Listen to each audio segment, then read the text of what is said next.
Les plus jeunes élèves ne sont pas les seuls à avoir fait la toute première rentrée des classes lundi 4 septembre. Cette journée était également une première pour le nouveau ministre de l'Éducation nationale Gabriel Attal, nommé à ce poste le 20 juillet dernier. Après un déplacement dans une école de Rennes, où il s'est rendu en avion avec la première ministre Elisabeth Borne, l'homme politique de 34 ans a terminé sa journée de rentrée des classes en redécouvrant des images de lui enfant. Invité de l'émission Quotidien, le ministre de l'Éducation nationale s'est revu à 8 ans, présentant à ses camarades de classe un exposé sur les dauphins.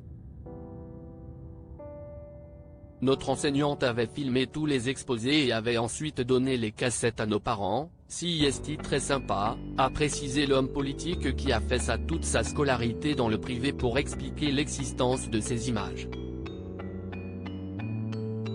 Dans cette vidéo, le jeune Gabriel Attal explique notamment la différence entre mammifères marins et poissons, avant de présenter au tableau une pancarte explicative qui avait déclenché l'admiration de ses camarades de l'époque.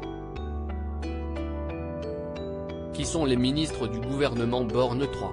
Gabriel Attal évoque sa passion pour les dauphins quasiment à point presse, ironise Yann Barth face à l'aisance en public de l'enfant qui allait devenir porte-parole du gouvernement, puis ministre de l'Éducation nationale.